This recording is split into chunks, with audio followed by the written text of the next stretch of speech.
Whether you are new or an experienced player, the Legends of Omeria Starter Set gives you everything you need to start playing the 5th edition of the world's most famous role-playing game. Hey everyone, what's going on? It is DMDave, and I am live once more working on Dungeon Day. Thanks for checking in. If this is your first time, welcome. I've been working on a dungeon for the last few days. That's a 5-part dungeon. I came up with some basic concepts for it first. And now I set in the maps, which I got from Tim Harton of pairtime.ca. And now I'm going to start stocking it out and giving it a little bit more, bringing a little bit more life to it. So, anyways, thanks for joining in. If you are, hopefully I'll quit bumbling my way through this and start getting rolling. All right. So, got some more new toys today. I got Michael Gelfie's D&D ambiance playing in the background, which is pretty cool. He and I are working on some projects, so I thought I'd start using some of his music. Also set the tone for this spooky dungeon I'm going to be doing. So hopefully you get to hear that coming through, which I think is pretty nifty. Well, let's get started. I've got everything pulled up, so if this is your first time coming in, let me give you a broad overview of what this dungeon's going to look like. So I've built this out on my Saturday tab. If you're one of my players, then there will be spoilers here. So if you're a member of the Bloody Bunch campaign, not my Mad Mage campaign, there's going to be spoilers. Otherwise, feel free to watch. But yeah, if you're one of the 5 people who's in my regular group, please turn away. This is a 5-level dungeon. I got it from Tim Harton of Paratime Design. I've licensed all 5 maps from him. I've already adjusted them in Photoshop so that they fit perfectly into Roll20. And I have done the dynamic lighting for it. So this is the ground level right here. You can see it's like a big fortress with a path that goes up, like a switchback, enters in through here. The second level has now a balcony that overlooks it and a bunch of really cool rooms. Third level goes up even higher with a second tier balcony. More interesting rooms to kind of play with. And then, as a bonus, there's a sub-level 2, which includes some more interesting doodads. I set this up last night. And it's got some rivers that go off of it that flow into a series of underground caverns. So we've got 5 maps here. Each map has approximately 30 rooms, so we're dealing with 150 areas. So it's quite an undertaking, but we're going to take this one step at a time. So when you are building your dungeon, especially when you're dealing with one like this, you need to kind of consider what it's going to be and what's going to be in there and its origins. A few days ago, I rolled random results using the DM's Dungeon Master's Guide adventure building, and I came up that it's an abandoned monastery, and that now there is a powerful undead that's living in there. I decided to go with a vampire because I like vampire adventures. I've done a couple, but they've been shorter. They're both, well, one of them is available on Roll20 called Drown, which is about underwater vampires. And then the second one is, I just wrote, called Counterfiel, which, like, it ends up being a twist where you go in to find these heroes' graves, and turns out they're vampires trying to trick people. So it's kind of a twist ending. But this one I want it to be kind of a classic Strahd, Ravenloft, Gothic style horror. And the whole dungeon's going to be kind of built around this vampire. So this is going to be like a legit CR13 vampire with regional effects and all that good stuff. Okay, so we know who our bad guy is. Well, we don't know who our bad guy is. We know he's a vampire, or she's a vampire. I want to go with a she. I think a female vampire would be pretty cool. We're all pretty familiar with Strahd, but I'd like to have like a female antagonist in this. I don't think I've had a female antagonist in any of my adventures yet. I've had some well, let me say this. No, I do have some. Hand of the Eight has a female antagonist that's a pretty big deal. But I think it'd be really cool to turn around the role with it and do something kind of neat and new. So we need to learn a little bit more about her before we can do that. And in order to do that, I'm just going to go straight to our DM's guide again and start from there. It's going to be chapter 4 of the DM's guide. Is going to give us information on creating villains. Okay, so we're going to start with the villain schemes first, and I'm going to write all of this in, we'll just open up a doc on Google.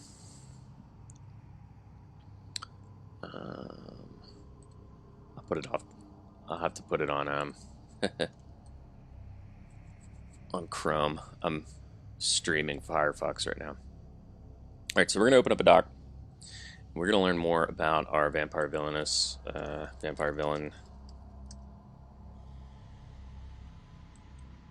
So this will help us decide what sort of stuff is going on in here too, because we'll learn a little bit more about them.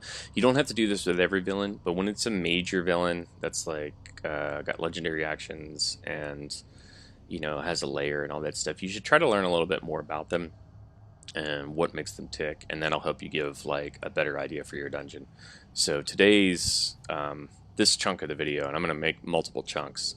This one's going to be mostly about creating a compelling villain for your 5th edition adventures. One thing I like to do first, let's get a name for our villain. So a great resource, if you're not good at naming things, or you get stuck naming something just doesn't pop up, you can do a search on Google. I just type in vampire name generator. Almost every time you type in blank name generator, it's going to lead you to fantasynamegenerators.com.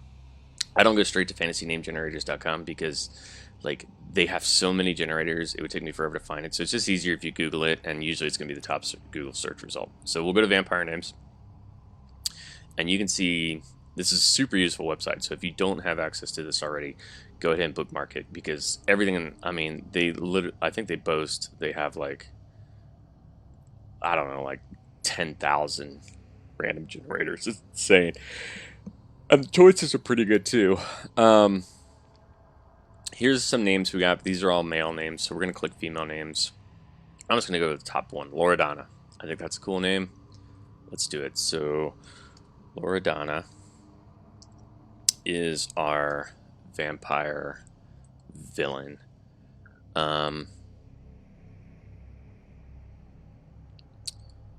Let's see. So we got Loredana.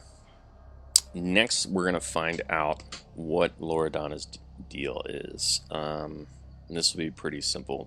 Let's start with her schemes first, and then we'll work back the other NPC traits. If you're not familiar with the DM's guide, or like many, you believe it's just a book of magic items wrapped by pages you don't use.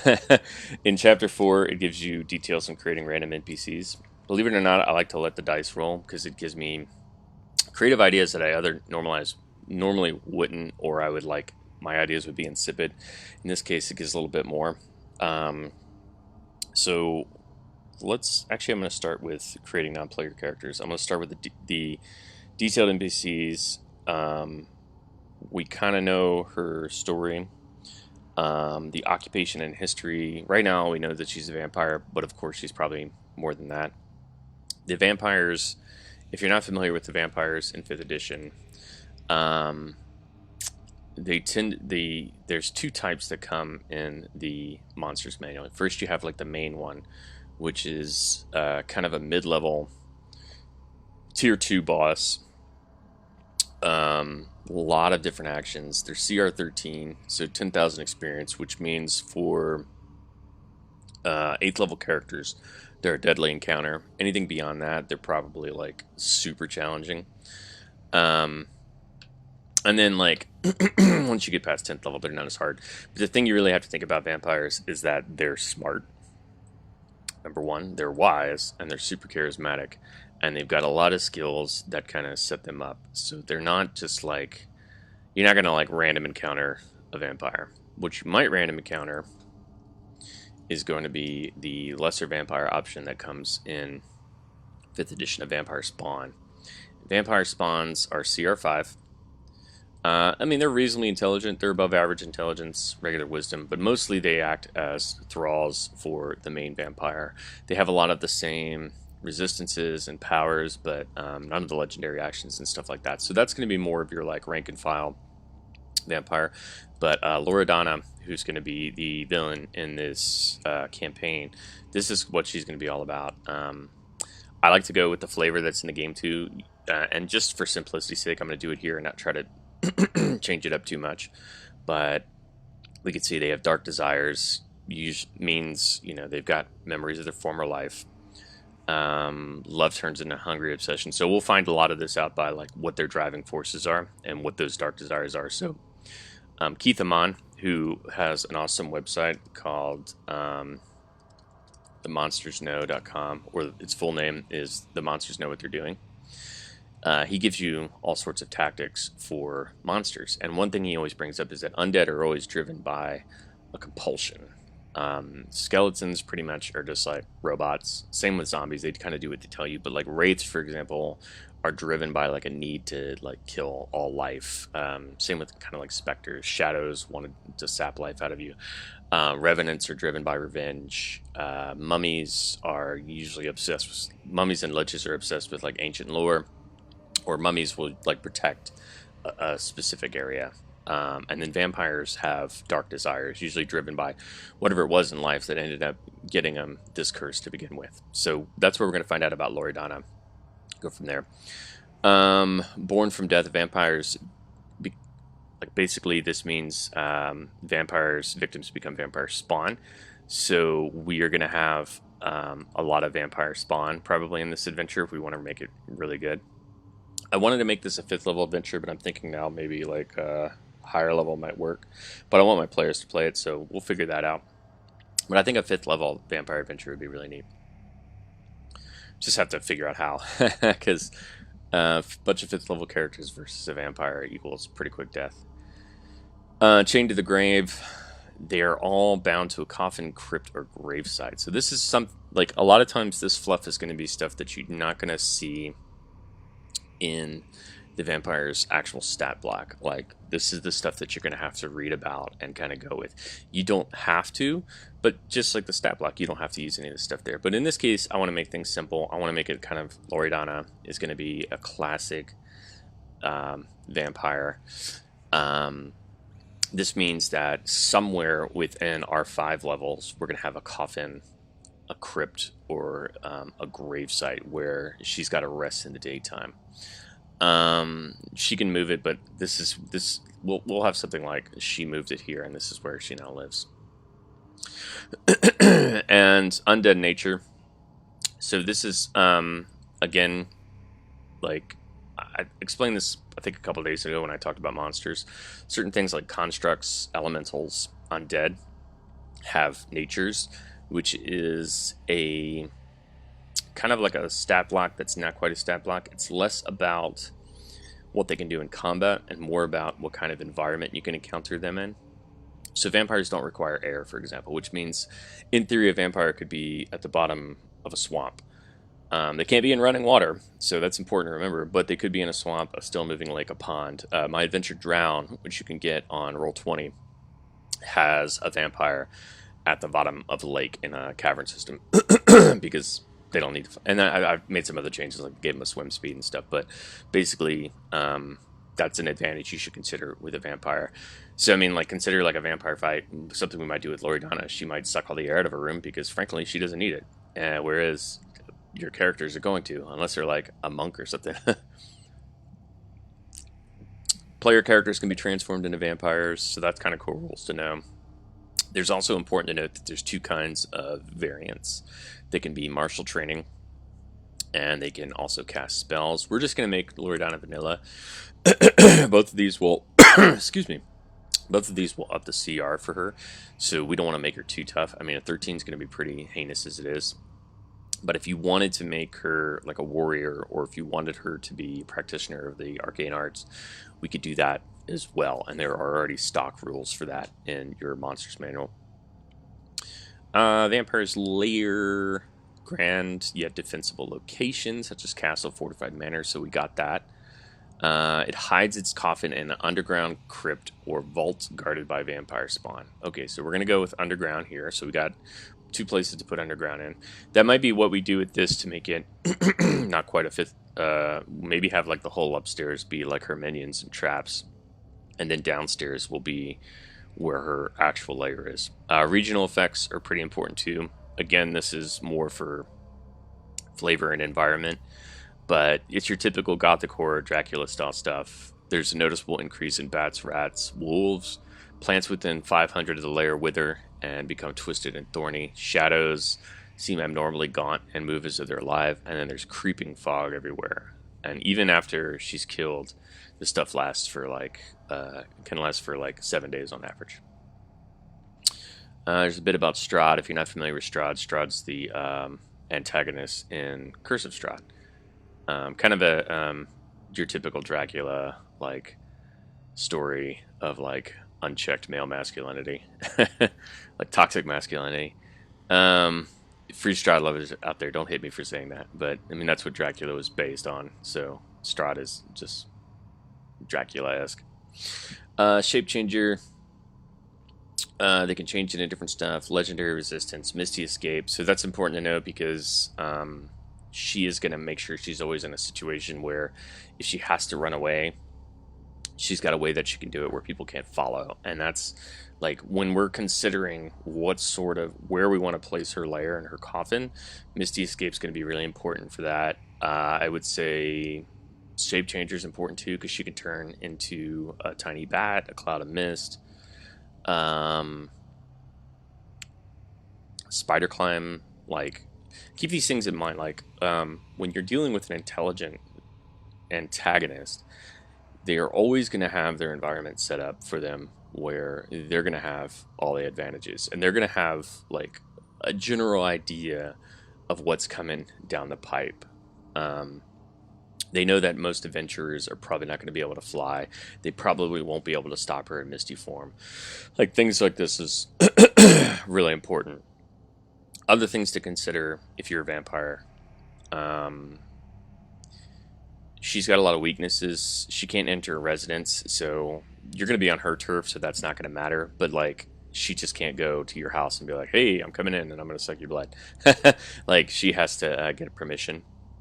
She's harmed by running water. So, interestingly, if we look at our Great Well, we've got all this running water here.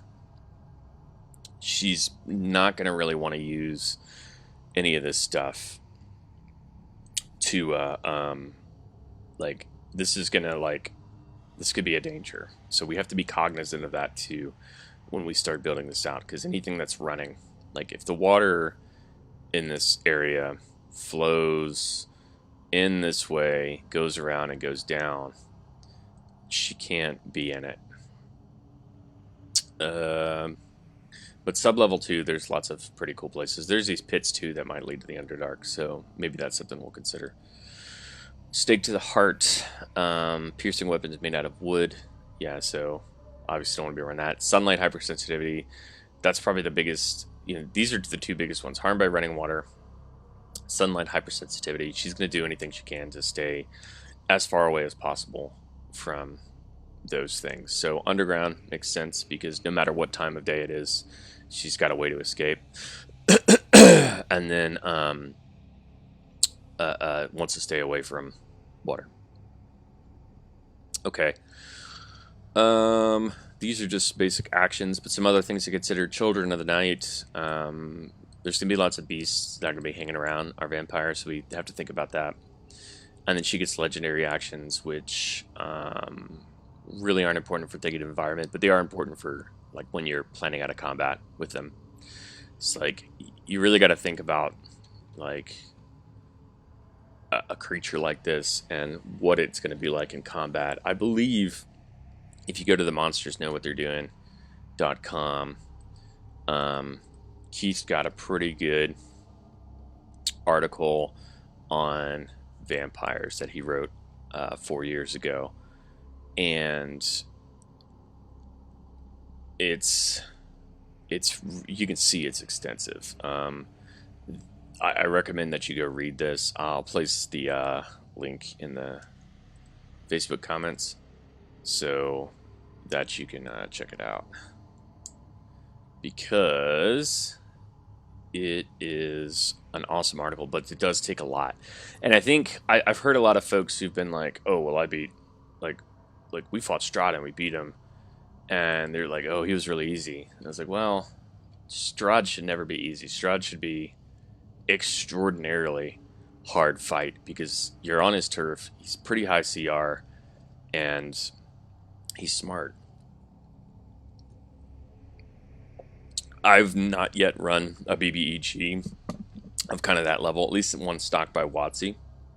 You know, I've done some bad guys, but most of my bad guys in my games are usually pretty low CR, believe it or not. Like, I think the most famous bad guy that I've created was a guy called Umgru the Slayer, where he was an adventure hunter, and he would never even get within 1,000 feet of his targets. Like, he would use basic tools, and like if he did actually enter combat, he kept like tons of distance. It made it really hard for him to get, and characters never even actually met him face to face. Like, he was more known by reputation than anything. And that to me is like what a villain's going to do. Like, if you want a really smart villain, like, they're not going to go like, "Oh, let us fight." Like, they're going to, I mean, maybe if they have a flaw where they're cocky, but for the most part, I think if you've been alive for 500 years and you want to stay alive, then you're probably going to try to be playing things as safe as possible. Okay, so we learned a little bit more about Loredana. Let's now start building out her statistics. I'm going to use the DMG Chapter 4 that's on page 89. And I'm going to start doing random rolls. I've got a random dice roller called DiceX, which if you need a dice roller, it's pretty good. It's free. And you get some ads, but like, it's been my go-to dice roller for like the last couple years. And I use it when I'm doing stuff like this. All right, so first up, appearance. Loredana says we rolled a birthmark. So she's got a birthmark. Interesting. Okay. Abilities. I mean, she's kind of got her own stat block. But maybe this will come up with some interesting ideas on that. Let's see. 3. She's very hardy. And then for her low ability, says she's feeble and scrawny. I don't know that I necessarily like that. I mean, vampires, if you look at their stat block, I mean, they're like almost 18 straight across. You know, they're fast, they're strong, they're tough. Excuse me. Sorry, my son stole my side of the bed last night, so I had to sleep on the couch. Might like doze off in the middle of this video, like a vampire. Yeah, we might ignore that. We've already got a stat block. This is like the abilities are like if you didn't have a stat block in mind and it was just like a commoner or something, like you could toss something in pretty quick. But we kind of know like she's gonna be a vampire, so you know, all 18s, awesome saving throws, blah blah blah. Talents. Let's see. 3. She's unbelievably lucky. That's pretty cool. So maybe there's some story behind that. She's got a birthmark. She's unbelievably lucky. Mannerisms. This will be like good for role-playing notes. 15. She stares into the distance, so she's emo. Cool. Interaction traits. This will also help us with role-playing. Ponderous. Well, that makes sense with staring into the distance, so often like, I wonder if I should rip the head off of this wizard. Let's see. Ideals. Okay, so ideals are based on alignment, and I believe that vampires are lawful evil. Yeah, so vampires are lawful evil, which means they usually go by their word and they work within the rigors of society.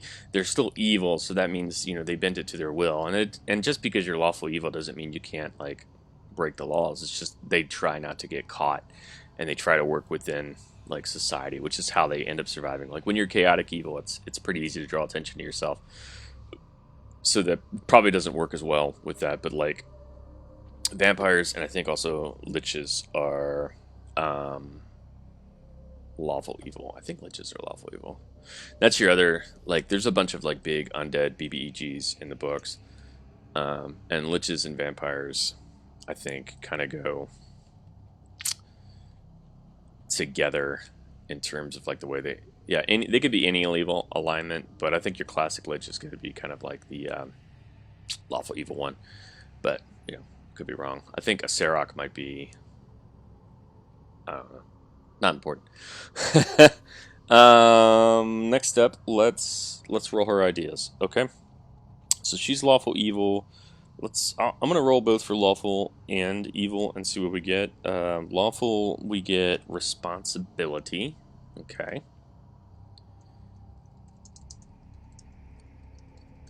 And for evil, we have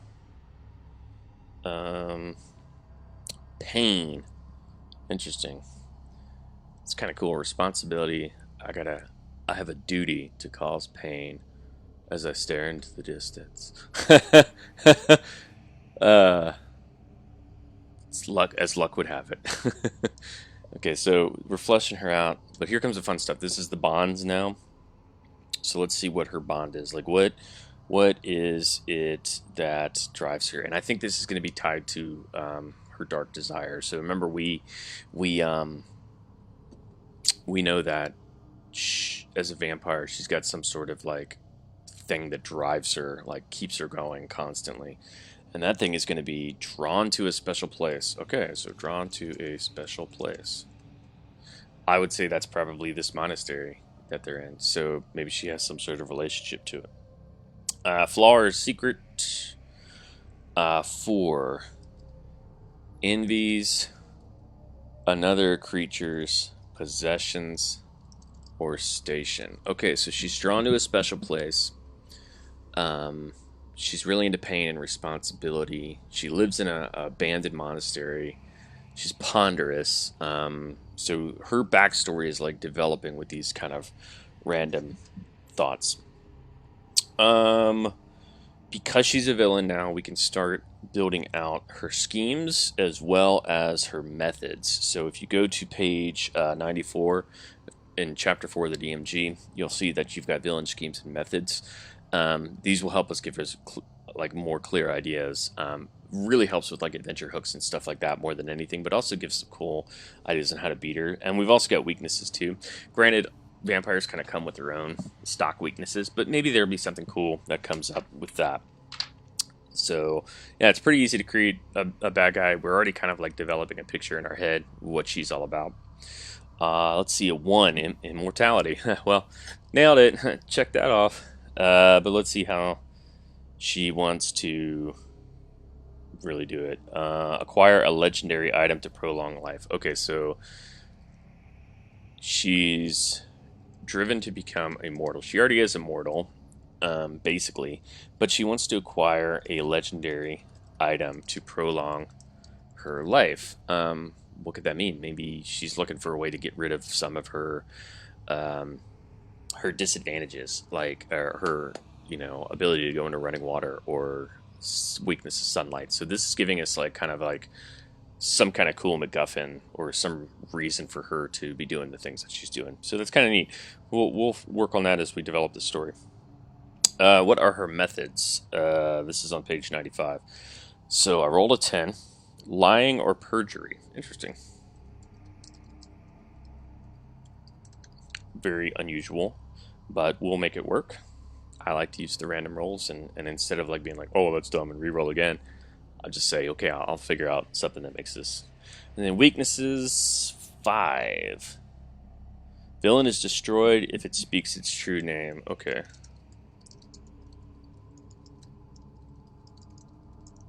Okay, cool. So here's kind of what I'm thinking. Lawful evil, finding a way to prolong life, lying and perjury. She's destroyed if speaks your true name. It sounds very much like a devil. So there's some kind of like pact maybe that she's trying to to make her to ascend to like next level. And that's really kind of the clues that I'm getting here. Um, she's very thoughtful too, and she's really drawn to this place. Like this is kind of her domain. Maybe she's finding a way just to like transport the whole place into hell, or maybe she's looking to create her own like domain or something like that, a la Strahd. You know, Strahd lives in the domains of dread, specifically in Barovia, which you know is now commonly referred to as Ravenloft. But like in the old fluff, the domains of dread, like anybody who was evil enough could get like their own sort of domain. So you had like Strahd and Lord Soth and Azael, I think his name was like the lich guy there, and there was like a Frankenstein dude, and like all this different stuff that they all had like their own little places, and they were all kind of like loosely connected by the mists.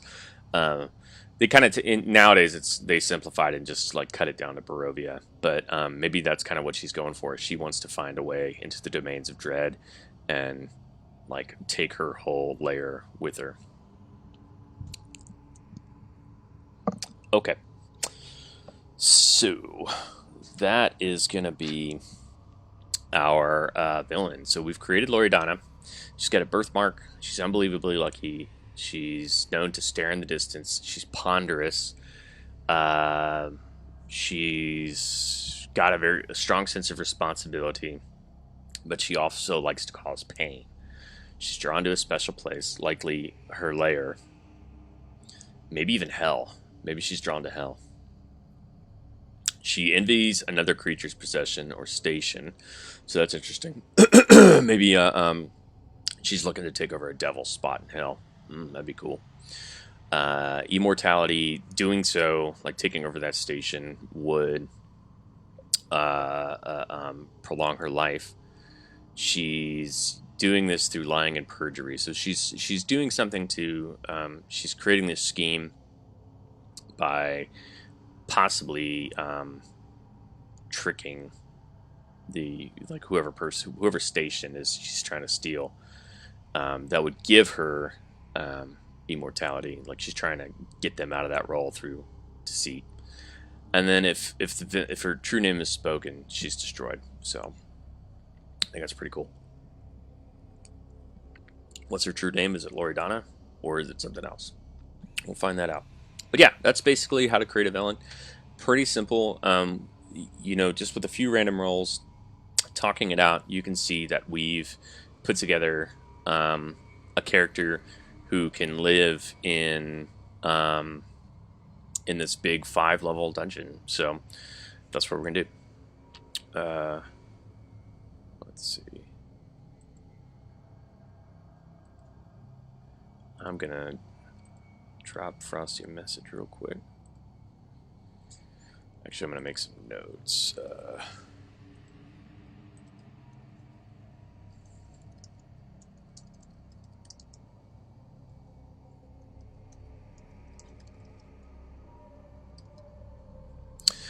I need like one of those clapper boards. I do have a clapper board, but yeah, that's the first part of this live. So,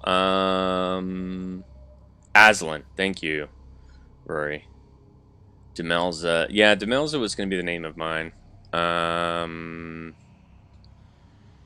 that would be kind of cool. Hey everybody, I'm just reading through your messages now, so this will be kind of like. Thanks, Lucas. I'm glad my voice is so funny to you. Yeah, Bob says he's read a few of the entries. They're really good. If he's got a whole book, Keith Amon, and I'm reading the comments on Facebook.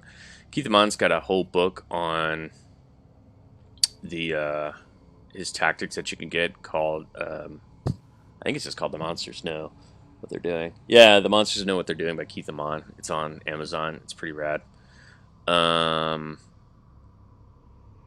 And yeah, it's I definitely recommend it. He sent me a copy which is really nice of him. We talked about like doing some work together and like writing stuff, but I mean he ended up having a kid. Um, so anyways, next up, now that we got our villain, we are gonna go start working on where she is. So okay, now that we got a villain who's Loredana, birthmark, unbelievably lucky, stares into distance, ponderous, lawful, evil pain. We kind of have an idea of the story that we want to develop. So vampire story. This will be the second part of our video, Frosty, when you are editing this. Creating a villain layer, which is at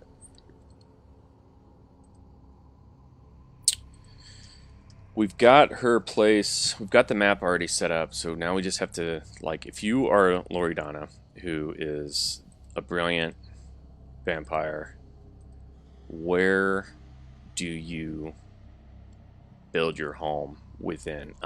We know a lot about her, like she's got methods of escape, like she's going to set the place up to accomplish probably two tasks. One is to defend herself and keep her life prolonged. Two is to seek out, equip it with whatever she needs to ensure that she can follow her dark desires. So, and what we came up with her dark desires, the thing that drives her to do what she does is she's obsessed with taking over someone's role and finding something that prolongs her life and longevity. Okay, so let's open back up. Let's figure out where she's going to live. We know that vampires are going to live underground. She doesn't want to be near sunlight. She doesn't want to be near running water. So most likely of our 5 locations, she's not going to be in the ground layers. And if anything, these are going to be like pretty well guarded to ensure that nobody gets in. Maybe even have like some sort of red herring. And then she's not going to be near running water. So it probably would make sense to put her here because it's just like all this running water. And it would make sense to put in the top layers because like that's a little too close to the sun. So she's going to be hidden somewhere in here. Honestly, my gut instinct is this room right here, because a couple reasons. One, it looks very like BBEG. 2, there's a secret entrance here. This might be even where she fights people. The only thing I don't like about it is that it doesn't have, like, it kind of backs her into a corner. It's hard to escape. So let's put that as potential number 1. What's cool is, and I noticed this when I was building at the dungeon last night, you'll see these X's, or you see these gray blocks right here. These are actually directly below the ground level. So, boop, boop. These are pit traps. If you fall into them, you end up falling down into these levels below. So, that's pretty nifty. I don't want to put her too close to that.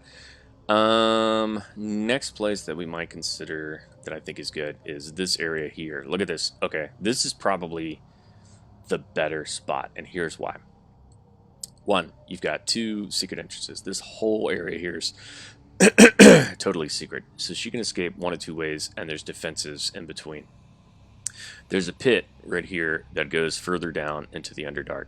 You got direct access up to the stairs, or she can go out through this way, or through, you know, this way, or any number of ways to escape if she needs to. More accessibility is definitely what we want to see here. I kind of like this a little bit better. I think this is definitely like an area where she would be hidden. Confrontation would be here. If she had to retreat, she would fly to here. She's got this pit trap to like get dummies who try to chase after her, and then she can go down the well, she can go up the stairs. That, in my mind, is probably where I want to put her. So, right now, let's do that. I'm gonna start on this layer here, and I'm gonna create a spreadsheet using Google Sheets. You know what? I'll just put it back in the same sheet that I heard earlier. I'm gonna log in so you guys can see my notes. Just give me 1 second to get everything.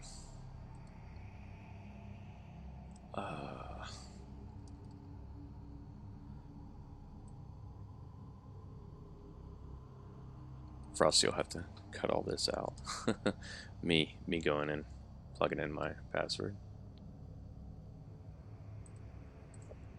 So in Firefox, I'm going to go to docs.google.com and get all.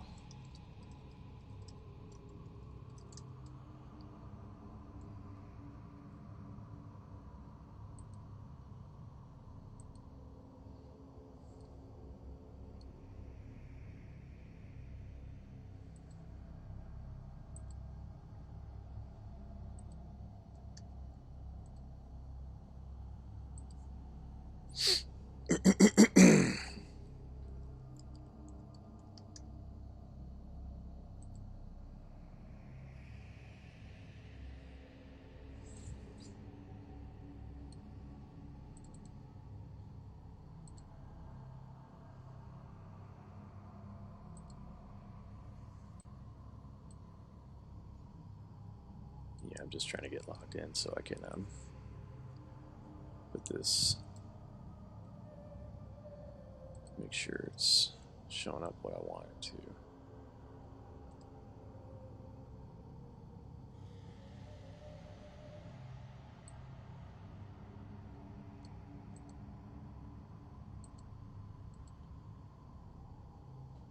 All right, sweet.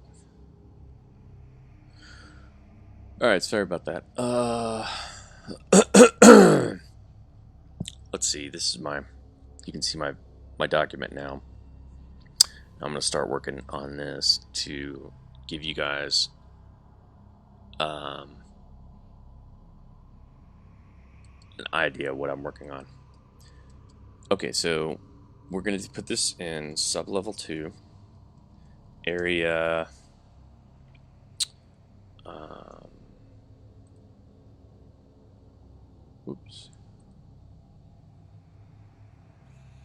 sublevel 2 in area 25 and 26. So this is going to be Loredana's realm right here. This whole little area that's going to keep her safe. Probably make these secret exits not easy to find. Okay. Never mind this drow. That's Derek the Drow. He helps me check out my lighting. So we've got kind of her areas. She's got places that she can escape pretty easily from if she needs to. She can get through the secret door. She's got a pit trap protecting her. Likely we'll put in some other defenses around here that will make sure she stays very safe.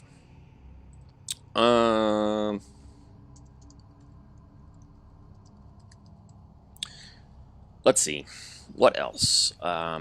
That's pretty much the rough idea we have there. So why don't we go ahead and just stick in a token now so we can remember that's where Lori lives, and she'll be vampire. Granted, I probably want to add in something where it's possible you can encounter her anywhere in this place, especially depending on the time of day. But for now, this just is to remind me this is where she operates out of. And this is not going to be easy to find. Like, this will be like one of the hardest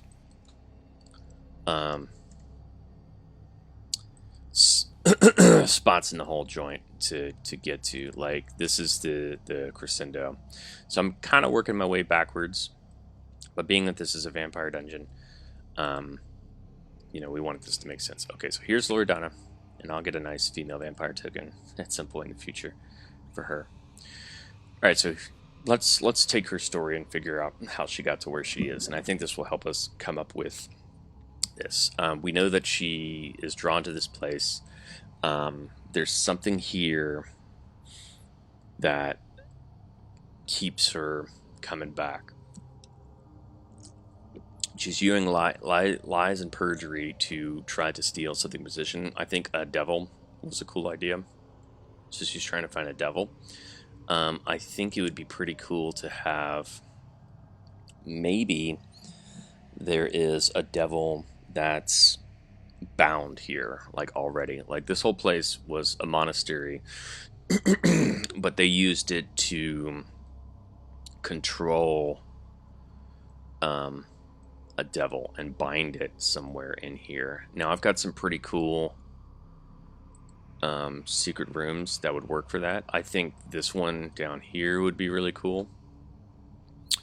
This is on the second sub-level, so maybe there's a bound creature, and it's, we'll say it's been imprisoned. So if you look, there's a spell called Imprison.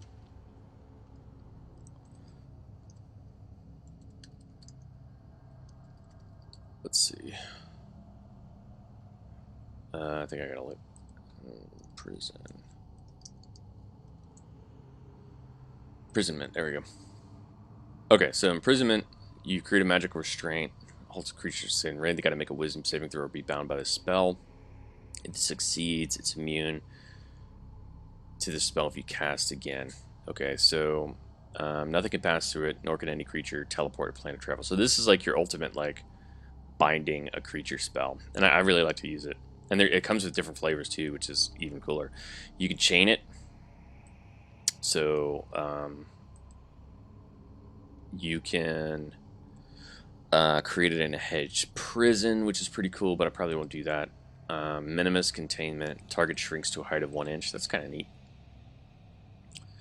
The target is in a slumber. The only way to end the spell is there's a special condition and then a dispel magic spell that's done on it. This is a 9th level spell too, so this means it would have had to have been done by a big time caster. Only be cast by a warlock or wizard, so that means that sometime, if we're going to do an imprisonment with some sort of devil, some sort of archfiend, we need to have, in the past, there would have been a minimum 17th level wizard in this place. So let's start building out this story. Here's kind of like our shopping list of what we need. We need to have a fiend that is imprisoned somewhere in the fortress. And at some point in the fortress's past, there was a high level wizard there. Okay. Sorry, I got an itch on my ear. I need to scratch. Okay, so we're starting to come up with a little bit more of the story. Let's see, and so just so we know why, Loredana wants, or is trying to deceive the devil into giving her its station in hell in order to prolong her life. She's obsessed with this thought. Maybe she even willingly became a vampire in order to continue. Like, this thing was like, well, I'm just going to wait you out. And she was like, well, I'm going to go become a vampire, so I'm going to wait you out. And then it's been like this like chess game through the centuries of her like trying to get this devil, and they're just like waiting each other out. And it's like she's constantly coming with like just all kinds of bullshit. You know, like she's like doing constant research on it. So that'd be cool, like research on the fiend. So that was her obsession in life. That's why she became immortal. Loredana became immortal in order to unlock the in order to learn how to become an archfiend. And she's doing it by dealing with whatever this demon, that's devil, that's living in her house. So where are we going to put him? We got plenty of options. So let's go ahead and pick out a cool devil to do. I'm going to go with the SRD. So if you're ever SRD is essentially the rules with which I have to write D&D related content, fifth edition content. There's certain things I can't use, like I can't use beholders. I can't use some others, like I don't think I can use like troglodytes randomly. Like it's weird. It's like a weird list of stuff that we can use. The best way to do it is just to go to 5e SRD by monsters, and let's see here. This website here, 5thsrd.org. This puts everything into organizes all the monsters by challenge rating. We can also do it by name and type. Let's go by type because I know I want this to be a devil, and I'm limited to the number of devils that I can use. So fiend, devil. Here's all the devils from the monsters manual that I can use. So we got a barb devil, bearded devil, bone devil, chain devil, Aranese, horn devil, ice devil, imp, lemur, and pit fiend. I want it to be more powerful than she is, but she just happened to be fortunate enough that it was locked when she found it, and she has to keep it locked, because if she doesn't, and that might be like a really cool climax, like if you can release the devil, like it's gonna go beat her up. Ooh, that's good. Oh yeah. So that's our climax for the story. Bunch of 5th level adventurers, there's no way they can beat her. But if they find out that there's a devil living on this layer that's like super powerful, I say let's just go classic. Let's go Pit Fiend, man. Let's do it. Pit Fiend, if you don't know, is we'll look it up on Roll20. Roll20's got a lot of these monsters. Okay, so Pit Fiend is like your classic looking kind of devil, kind of like in that Balrog area, but not quite as Balroggy as like the Baelor. They're like the generals of hell. They're personified tyranny, totalitarian society. They're the lords of tyranny. So this is definitely a station that she would want to get. They're ambitious. She's ambitious. They're dark dealers and soulmongers. So likely she's probably got some way that she's collecting souls already. Nine Hells has a very rigid hierarchy. Probably won't reference the Nine Hells because I think that's technically not SRD, but still, like I really like the story of it. I mean, they're tyrants and deceivers, so she's playing like this ultimate game of chess, and you can see from their stats. And we'll go back to this. Like, look at this. Super smart, like 22. This is like, I mean, they're thinking hundreds of years ahead, and she's trying to outthink this guy. So she's employed other resources that'll help her. So that'll give us like some thought onto what kind of covalence to have with her. Her wisdom is 18. Super high charisma. It's a 20 challenge rating. You're like, Dave, how can you put a CR 20 monster in? That's the thing. It's not. We don't want to think about this as like something the characters want to fight. This is something that they will want to make up, like, not a pact.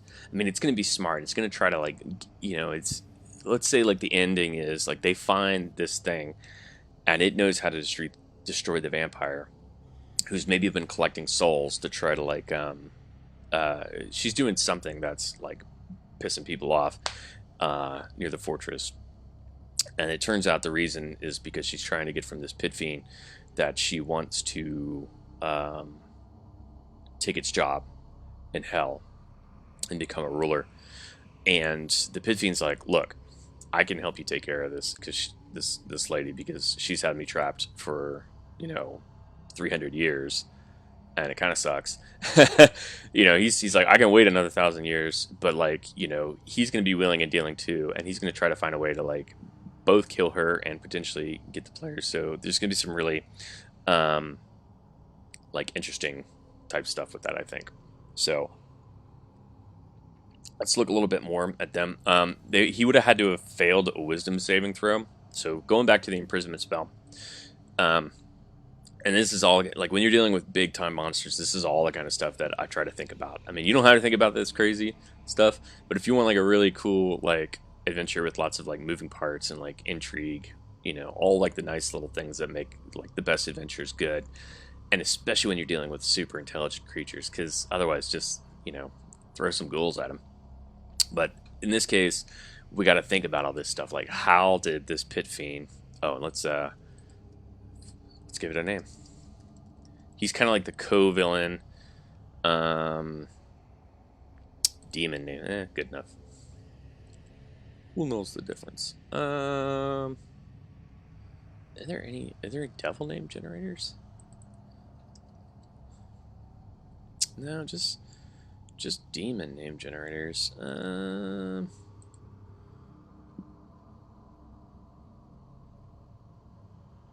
Zanesha's kind of cool. That's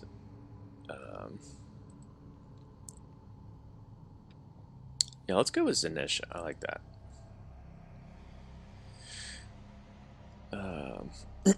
So we have a co-villain, Zanesha the Pit Fiend. Despicably evil creature. Let's learn a little bit more about Zanesha. We know she failed. Alright, so here's some things we got to think about. Let's look at her stats. What would it have taken to imprison such a powerful creature? Alright, so bonus is Zanesha does not have legendary resistance. So that means it's possible. But magic resistance. Wow. Okay, so plus 10 to wisdom saving throw. Magic resistance, which is effectively adding like another plus 5 to your wisdom saving throw. So that means she had to have failed basically like two really bad, like a critical failure. I don't want to think that. Like I'd rather think like she rolled average. So that would have had to been like a DC of 25. To get to that point, it would have had to have been a big deal. There's not a lot of things that have a DC of 25 base. So it might not have even been an archmage. It might have been something like maybe like an arch lich. Like it took a lich to imprison. Was imprisoned by a lich. Yeah, that should make sense because I think liches are DC 21 on their magic saves. Let's take a look. Like I said, this is all the kind of stuff that you gotta think about, like when you're doing this. A lich obviously has good reasons to bind a demon, and we can see it's got a spell save DC of 20. Yeah, I mean it's possible. I think a Serok is like 23 or so. So yeah, let's say it wasn't like easy. It wasn't like, Pit Fiend shows up delivering a pizza and the Lich is like, "Ha, you're in prison." There was a fight. Like they wore it down, and they did everything that they could to get rid of its magic resistance, to get rid of its maybe they bestowed a curse. Like they really beat this thing to the point where the Lich could imprison it, like a huge fight. So there was a huge fight to imprison Zanesha. Next thing is a demon, a devil like that is not just gonna vanish into nowhere. They need to do something to make sure that nobody in the universe can find it. And I think the best spell for that is going to be Sequester. I believe. I think that's what I'm thinking of. Okay. So, by means of the spell, willing creature and object it has to be a willing creature.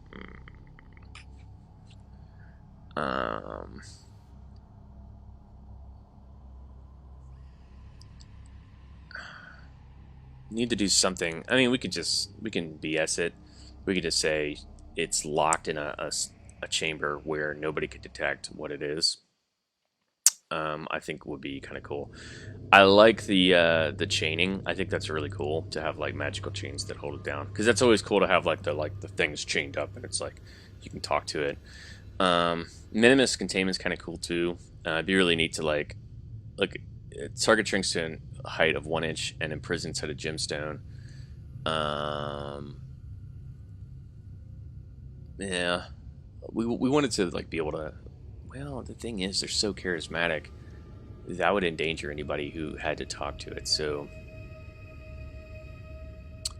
yeah, let's you know, I'm gonna steal a page out of Hellboy. I was recently talking about this where there's this like guy called the Marquis, I think, and he has this like extra dimensional, um, you know, bigger on the inside castle where he's got like vampires hanging out with him, and he has a hunchback servant who is turns out to actually be like a demon or a devil in disguise, and I think that's kind of cool, and I kind of want to do that, but maybe not necessarily like that, like it's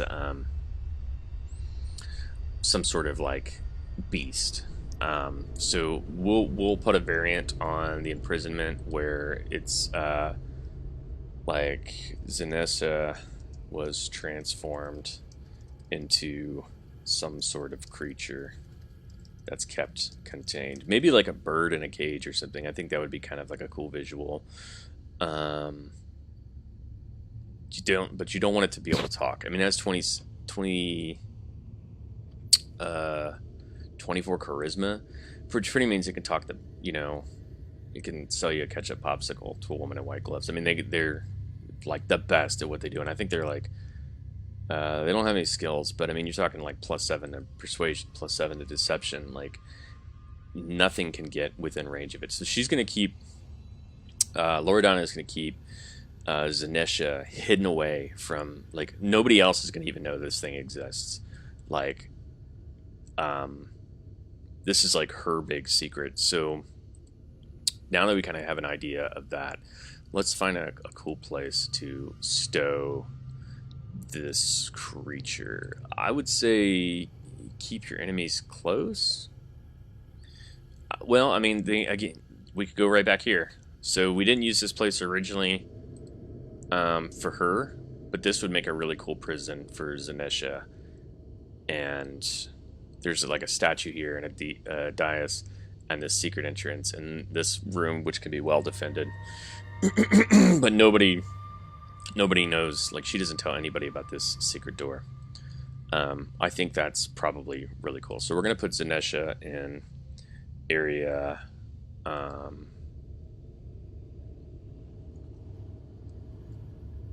In area, what was that? 16.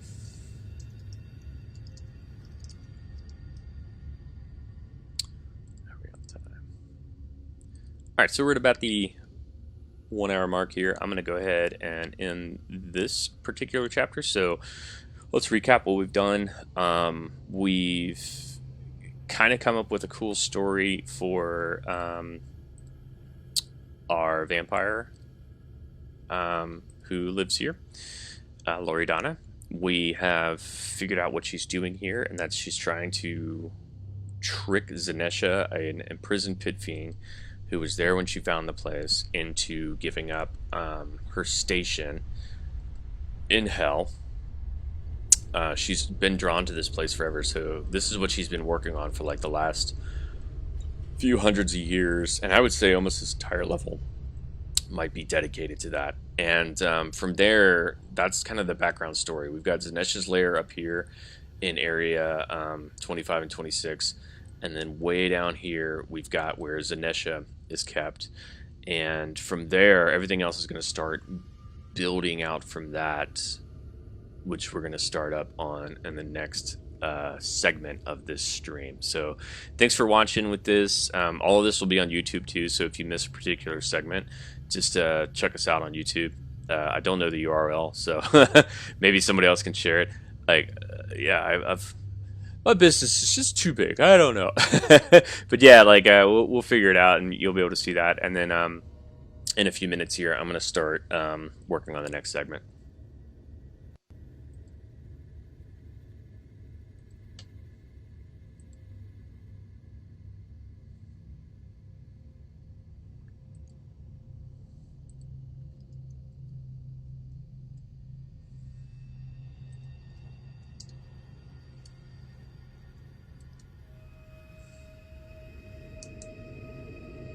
want to look at some questions here and stuff.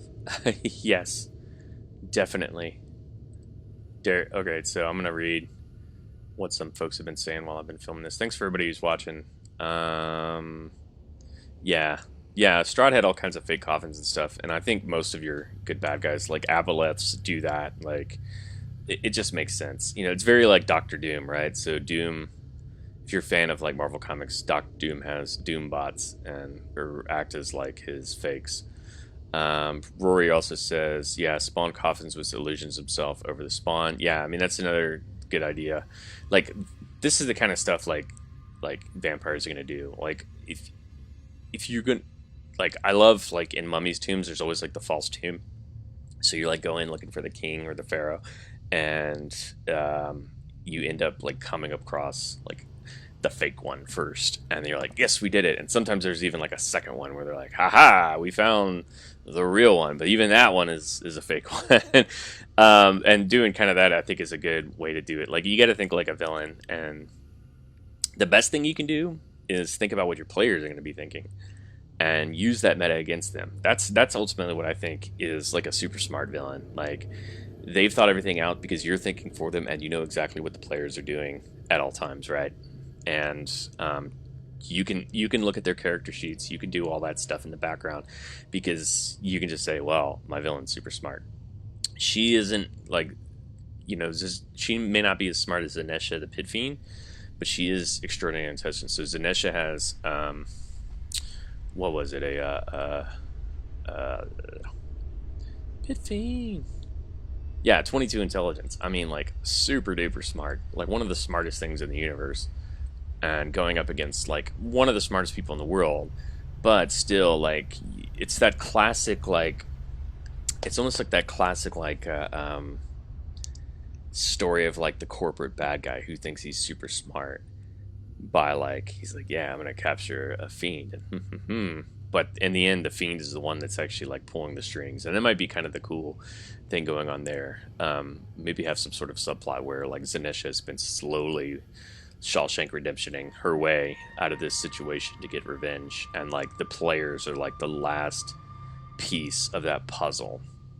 I think would be like a really cool like story. So we might look into something like that. Let me look at some other questions before I start the next one.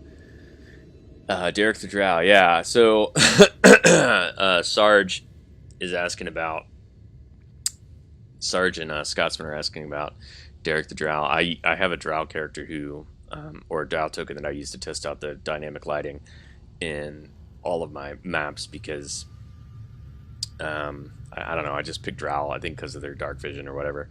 And yeah, I just was like, oh, his name's Derek, and now he's got his own fan club.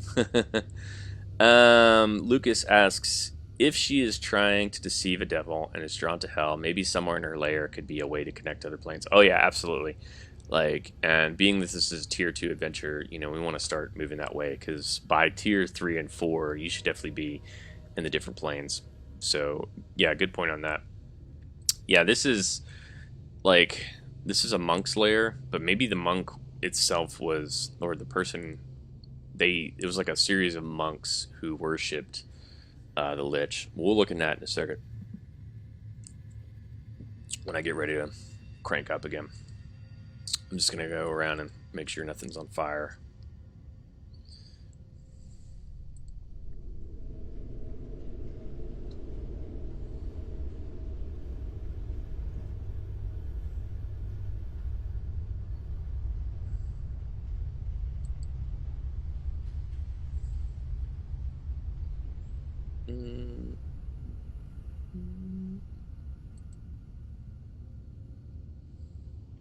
Okay. Just checking everything out. Okay. So let's keep on building out our dungeon. We are going to go back to Firefox. So in this next segment, we're going to keep expanding on kind of the story that we've got going on here. We're called expanding the dungeon. Yeah, let me get my timestamp from 109. Okay. Alright. So we're going to expand the dungeon. We kind of know who our villain is. The reason she's doing the things that she's doing. And we have like kind of a co-villain, which is Zanisha, a pit fiend. The characters have to go into this mess and essentially take care of it. But we're not even to that point yet. Right now we're like way down on the sub-level, which I don't foresee anybody getting to right away. We know at some point in the history of this location, this fortress, that a powerful lich, likely a powerful lich, that's strong enough to cast either a lich or a warlock, warlock might be cool, but was able to, warlock might make more sense, we'll come to that, was able to put a stop to a pit fiend and imprison it for some reason, whether it was their ambitions or someone else. Later on, after this place fell apart, like it was overrun by raiders, so maybe even it was these were evil monks. No, they were supposed to be lawful neutral monks, is what I rolled. They stopped the devil, and then eventually their place was raided and cleared out, and Zanisha was left in there and forgotten about. In time, Loredana, the vampire villain of this adventure, moved in and cleaned up a little bit, and then now is trying to unlock the secrets of Zanisha in order to become a ruler of hell. So let's go back into the past this time. Let's figure out who it was that stopped them and more about this order of monks. We'll use another random generator. Monk order name generator. Secret order and society. Okay, cool. Here's some cool names. Society of the Vigilant Chains. There we go. Yeah, that's cool. Let's do that. Monk Fortress for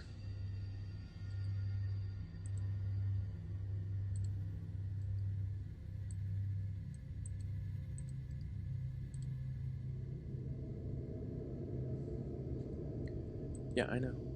Why is it not?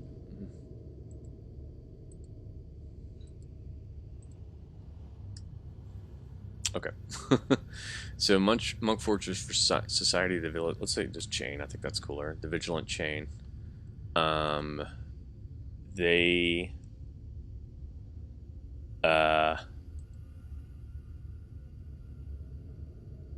lived in this place. They imprisoned a devil for whatever reason. We'll come to that. Let's come up with a name for the building. So temple name generator. And I love random generators. I mean, it makes life so much easier, and you can kind of come up with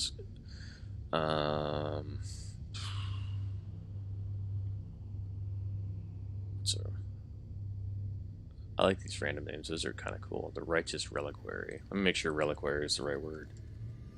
I don't know what it means, so I'm gonna look it up. A container for holy relics. Nah. Pantheon of Friendship, Sanctum of Bliss, Temple of Udis. That's kind of cool. Sanctuary of Kinbor. And this is helping me decide what kind of like monastery this was. So I'm just coming up with a name. I'm gonna pick one in a minute here. The Revelation Vertex. Vertex. What does it mean by vertex? Vertex definition. Highest point, the top right. Yeah, let's do that. The Revelation Vertex. I think that's kind of. Monk Fortress. The fortress was called the Revelation Vortex, and that's maybe what the monks were, why they imprisoned a fiend. They wanted to get more insight into the future, so to get revelations from it. Imprisoned the fiend to learn more about the future.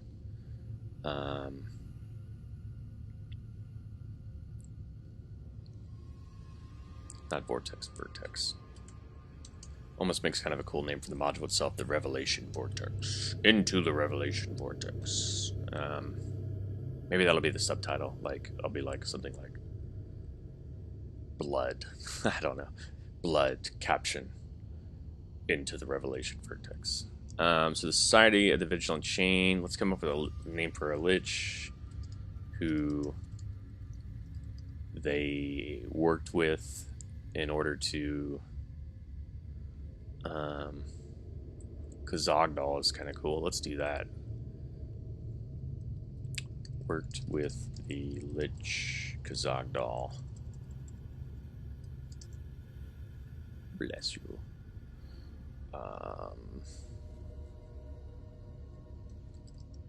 The monks imprisoned or fought Zenesha and Zagdal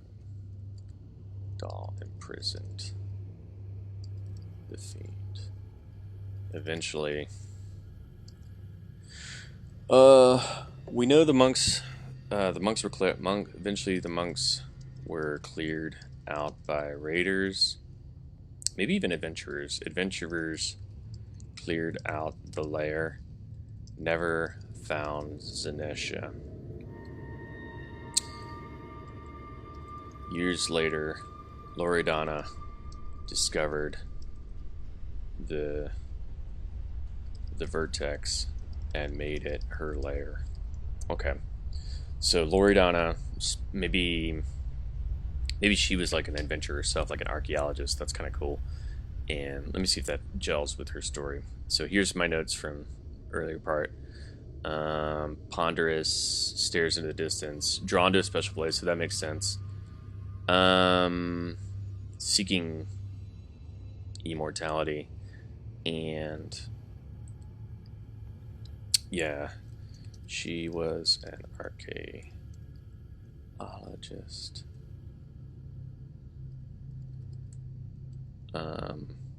Discovered the vertex, found Zenesha just as it was left, and then they started their tango.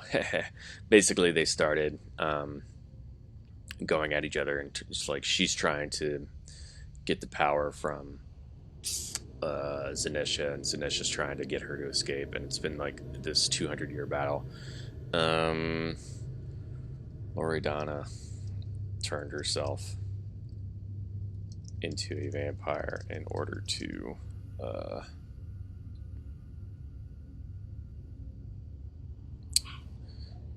outlive Zenesha, or basically time out. So okay, so we coming up with a story. Like I said, a lot of this has been from random rolls and random generators, and this most of the time this is how I come up with the stories that I do. I mean, I just kind of let random stuff tell me what's going on and build out from there.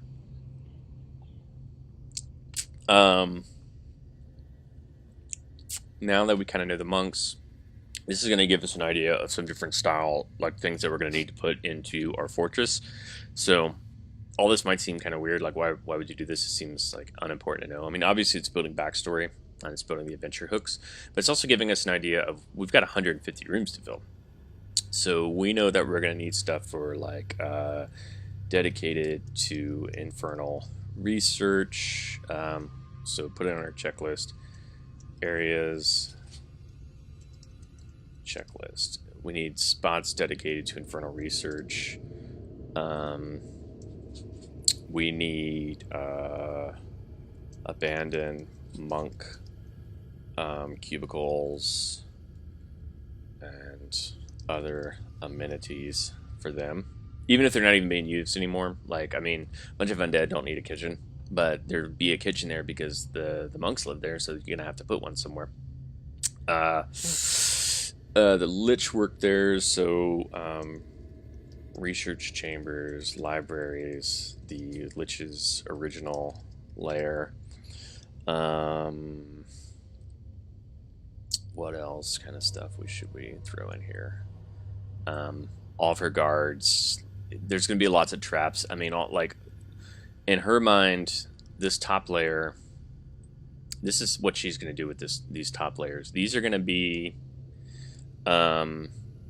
filled with traps and challenges and stuff like that, and then probably a false tomb, like a false vampire or two.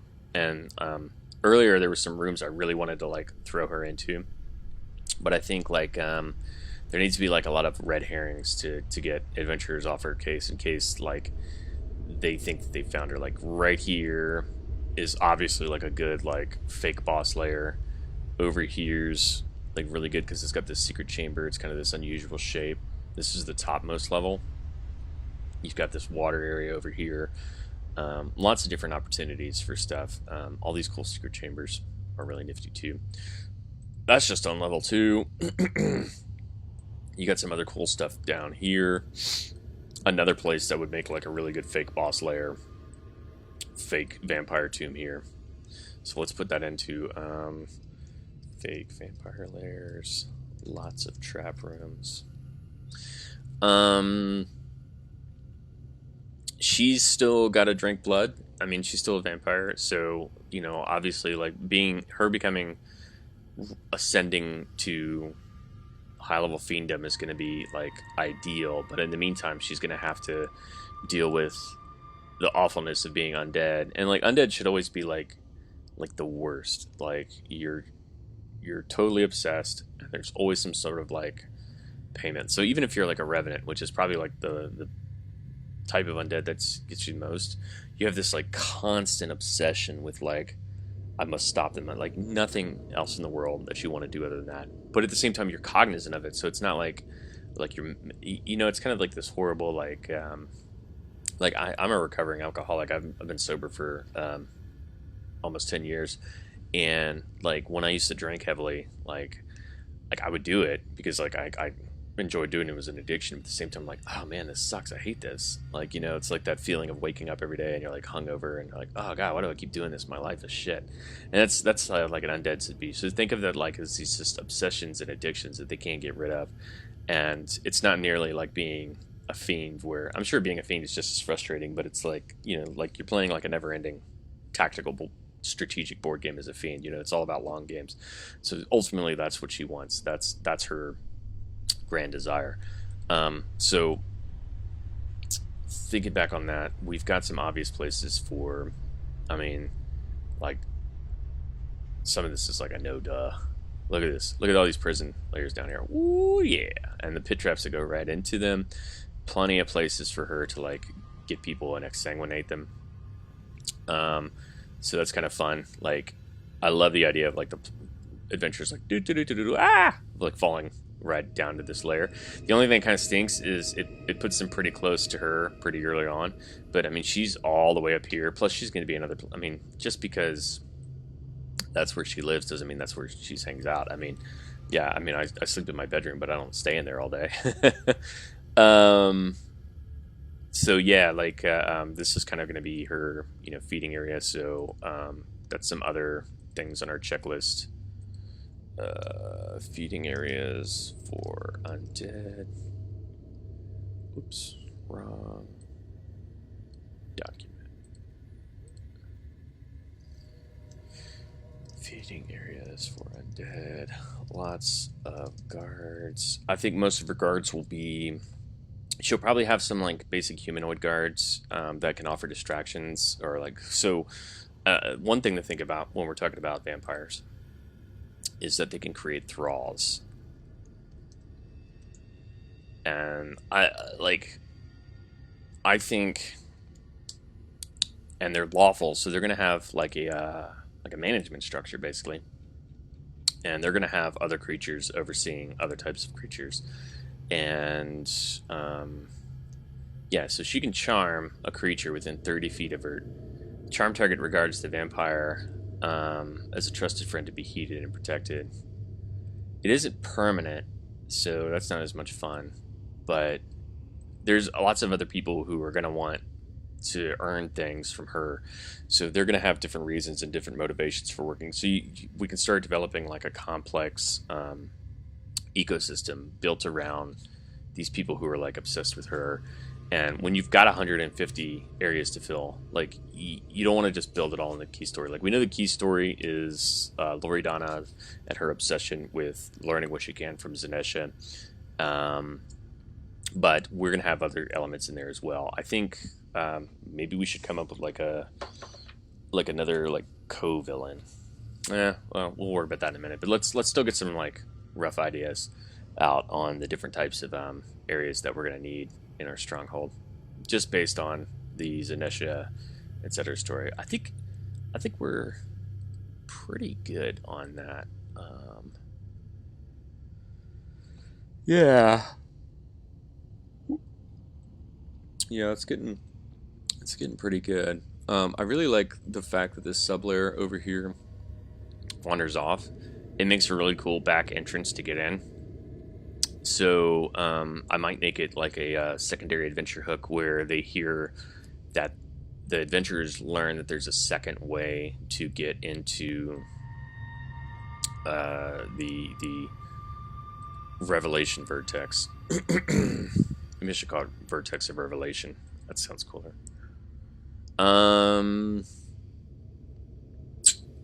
Yeah, I got some really neat stuff here. Upstairs is mostly where our monks are going to live, so we got plenty of rooms for them to like, plenty of rooms that can be kitchens and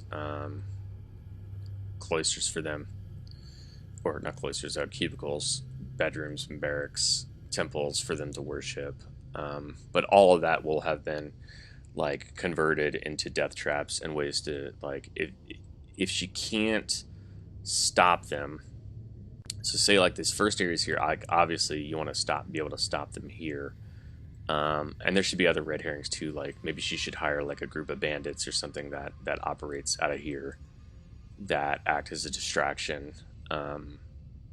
They know she exists and she kind of lets them go because like, well, no, like she wouldn't want to draw attention to this place, so that might not work.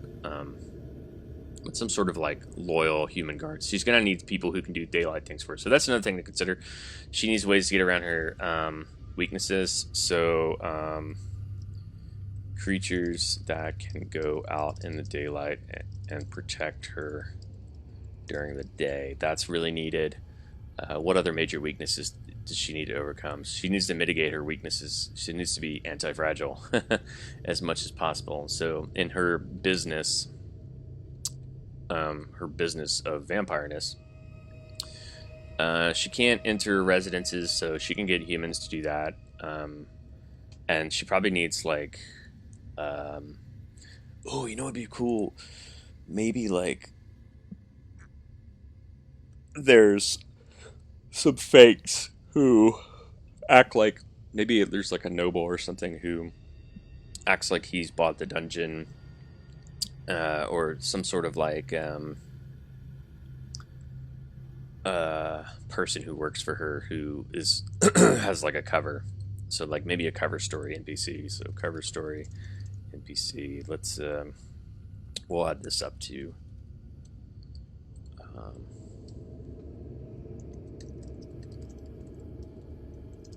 someone who is charming that can make deals on behalf of Loredana.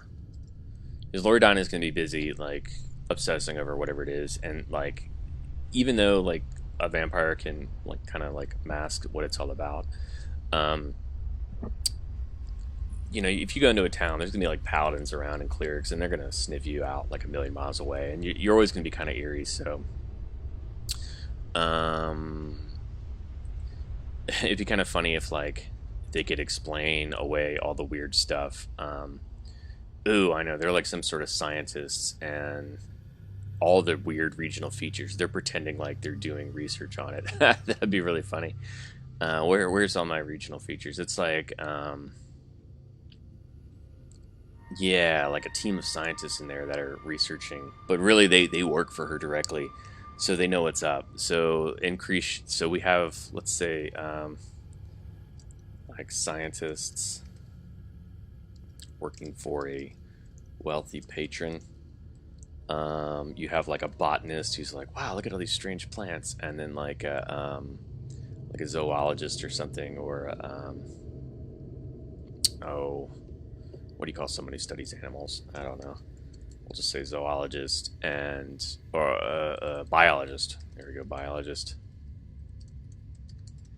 So there's like a group of like maybe sages in there who are trying to figure out, and then like a meteorologist, and their job is to not only like help out around the place, but like if people come in, they can like say, oh yeah, we've done research on this, and you know, like initially this is what we thought. Maybe they even have like a cleric, like a bad cleric, like the uh, a theologist, who is like, yes, I've done the research, this place is fine, like I've, you know, done all the detect magic spells and stuff like this. And all these people are like bad people who are like creating a cover for Loredana's place. I think that's kind of a cool idea. And then we have the patron itself, like a patron, like super charming, wealthy. Wants, I mean, they all have like desires and of their own, and they're holed up somewhere in here, probably like within I don't know, maybe like just right outside, like maybe they even have like a fake adventuring group too. That'd be kind of cool.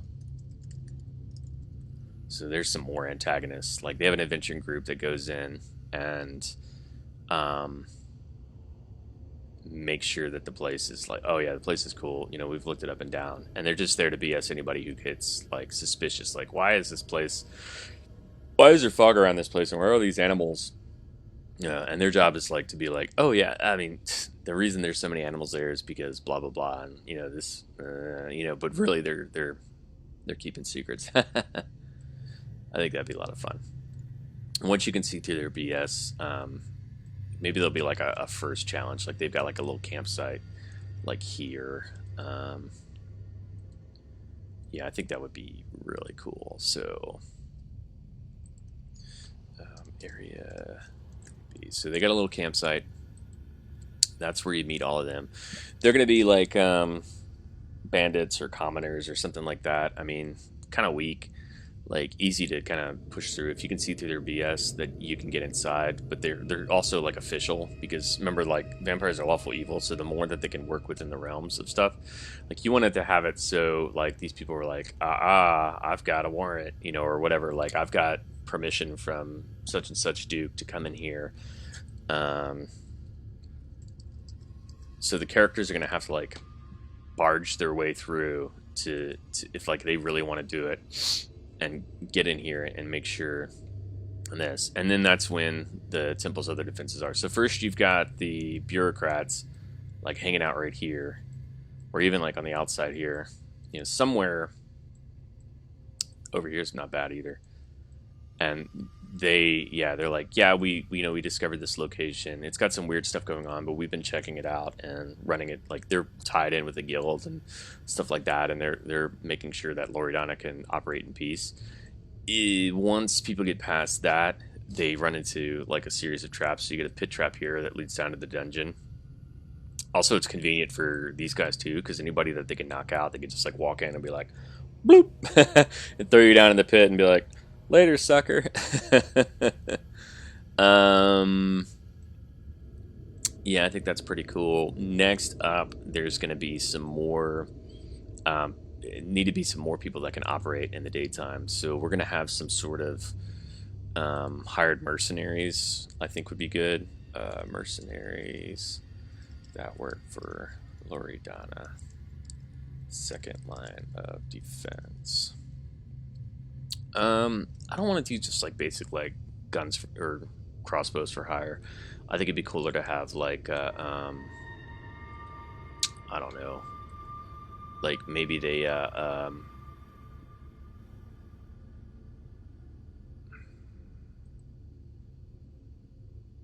like could be a mages guild. That'd be kind of neat. They'd be really interested. What's some other, let's think about classes. There's a random class table. Let's use that. So if you can't think of something, just go for random is kind of my way of thinking. And we're going to go to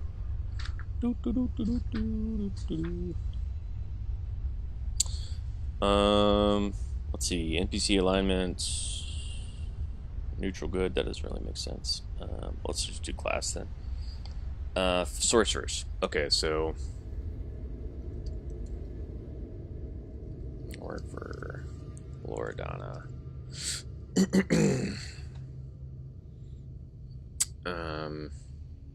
So I think that'd be kind of neat, like a small group of sorcerers, kind of like maybe her cult or something.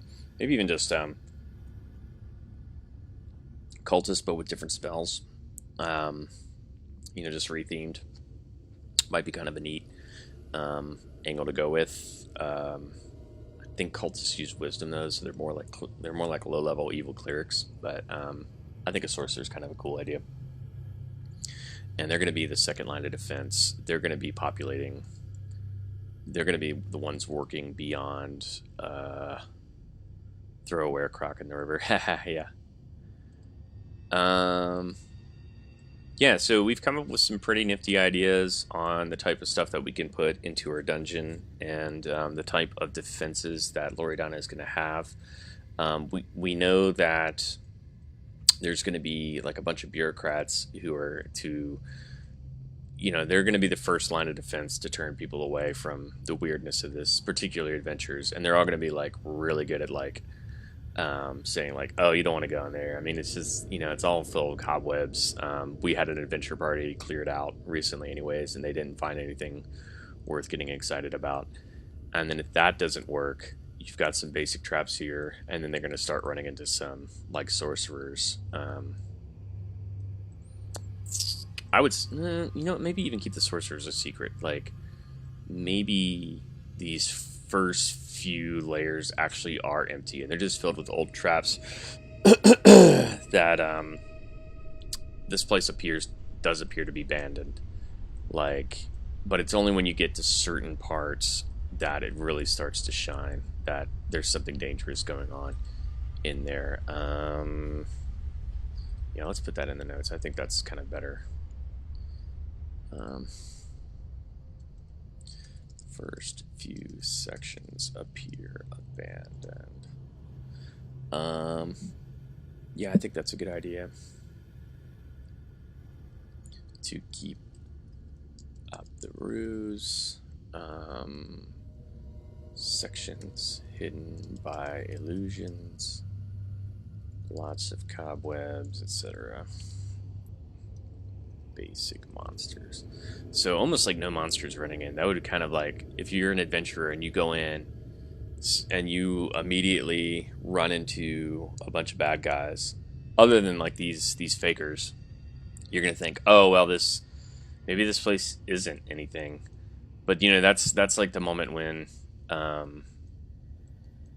like you bump up into something, or like you accidentally hit a bookshelf and it opens up a secret layer. Granted, I mean, there's some staircases. I think there's a staircase that goes down, but that's not easy to get to because there's a secret door here. You've got these doors here, so maybe make that locked or something because you definitely don't want them getting down there. You got some secret rooms over here and stuff too. So maybe this first level is just like mostly abandoned. I think would be kind of cool, like with some basic critters in it and stuff. Like monstrosities are kind of like taken up on this level. And then once you start really exploring it, that's when you start finding some more of the bigger dangers. But we'll work on that in a little bit. I'm probably gonna take a little break now. But yeah, I think we've got a good story developing here for this 5-part dungeon. We can really get a sense of like the villain, like why she's doing the things that she's doing, why she's holed up in this massive fortress and what kind of things she's got in place to protect her. So I'm gonna pop off, but if anybody has any questions, go ahead and put them in the Facebook comments, and we'll continue this in probably just a little bit. Anyways, thanks a lot, guys.